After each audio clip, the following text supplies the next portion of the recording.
Last video, I built a deck and the stairs, and it's super sturdy. I can't get enough of it. I am so in love with it.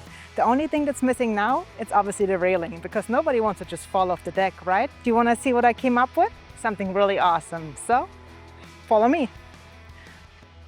And lass uns anfangen. There's dirt on my hands, strong like a tree. There's roots where I stand. Not to get ahead of it, but this is what I will be building today. And like with every good project, I started with gathering the supplies. A bunch of 2x4 lumber. I needed lumber for the cross pieces and then lumber for the handrail. I won't need any wood balusters, since I found this neat little stainless steel cable system on Amazon that will look even better. And it was super affordable too, which I like a lot. Of course, I share the links in the description below. It's the first that I'm using a system like that, and I just picked the one with the best reviews. By using the trick that I will share later, it was super easy to install. I traced the cut marks onto the lumber by holding them against the post. That angle was approximately 30 degrees, that matters later as I drill the holes for the screws. So let's get right to it and let's start cutting the lumber to size. I've gotten a lot of questions on how I like my new miter saw, and I think I already went over it briefly in a previous video, but I do really like the convenience of not having to plug it into an outlet. I can simply move it around and use it anywhere I like. Compared to my Bosch miter saw, it does feel a little bit more flimsy, but it probably also has to do with the fact that it is much lighter, making it easy to move around. I would not replace my Bosch miter saw with this one. I think it serves its purpose as a job site tool very well. But if you intend to keep it stationary in your workshop, I still prefer the Bosch over it.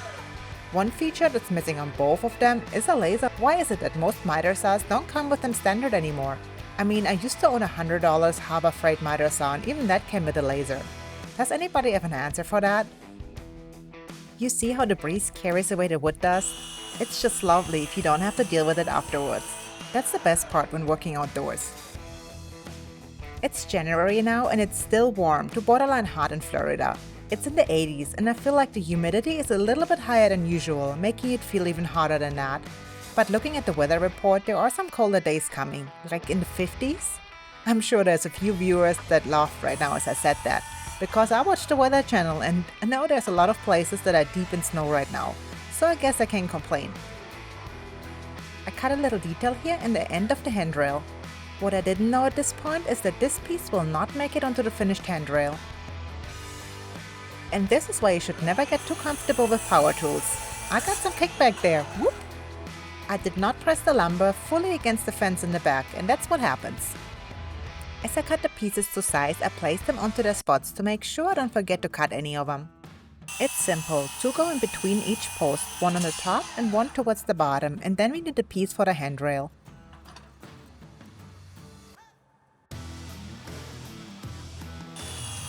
For the part with the stairs, I cut the pieces with a 30-degree angle.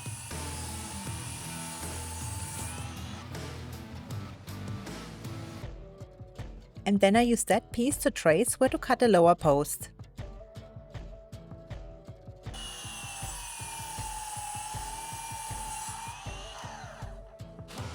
I cut as deep as I could with my circular saw before using my Suisun Japanese pull saw to hand cut the rest.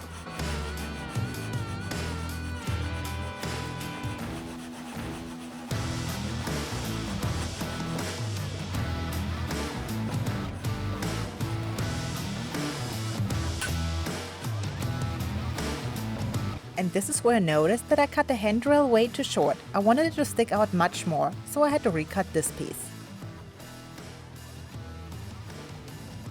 And then I noticed that I did not like the look of how the wood comes around the posts.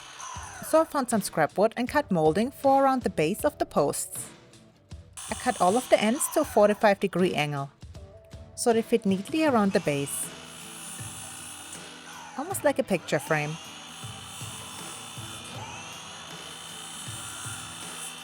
I will attach them using small nails and wood glue.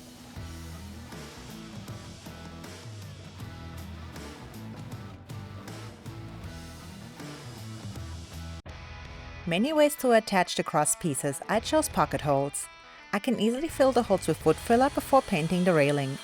For the bottom pieces, I thought I was going to hide the pocket holes by having them on the bottom.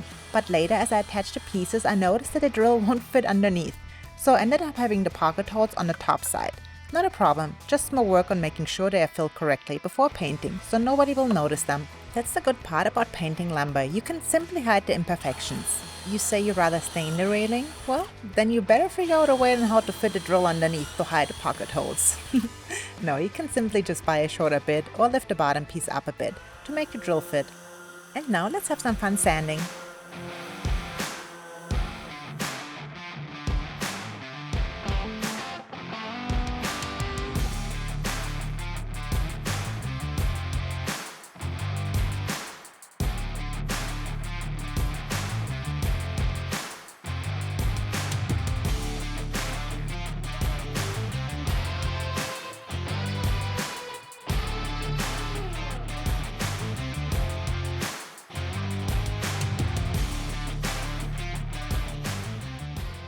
Once everything was nice and smooth, I applied wood glue before attaching the pieces with the pocket hole screws.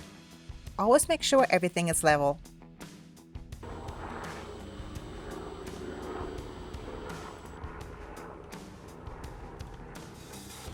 As mentioned before, I will use wood filler to fill in the holes and make them invisible once the paint is applied.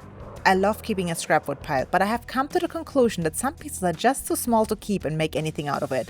And since nobody invented wood melting yet, well, maybe they did and it's called plywood. But anyways, I can make that in my workshop. So I opt for filling my fireplace and setting it all on fire. Because if I don't, I will come back later and take them out again. Because you know, it has potential. Anyways, I'm all done with the wood part of the railing. And as you can see, I painted it white and stained the hand railing the same color as the deck. It's time to attach the cable railing now. And here's the trick. Take a piece of scrap wood that is as wide as the post and pre-drill holes in the spacing you chose. Use that template to drill all the holes, so you end up with perfect level holes without measuring.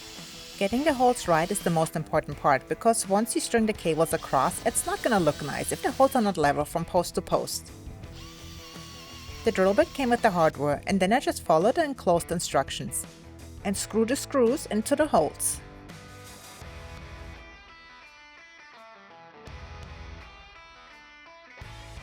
The cable needs to be cut about 1.5 inches shorter than the distance from post to post. The cable cutter tool came with the stainless steel cable, and it works great. Now what didn't come in the set is the hydraulic crimper tool that I had to purchase separately.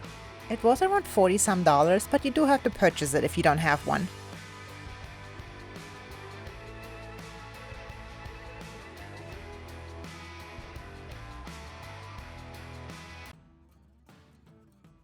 To get the angle right on the stairs, I marked the holes with my template and then used the angle tool to pre-drill the 30-degree angle. Again, I got this tool from Amazon and it was only a few dollars. It's really worth it to buy.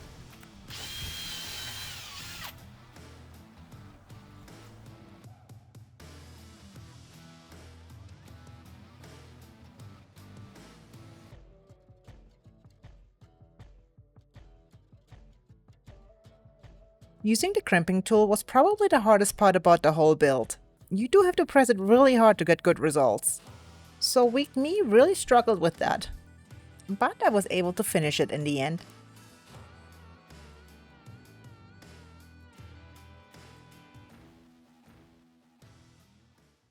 And we are fertig!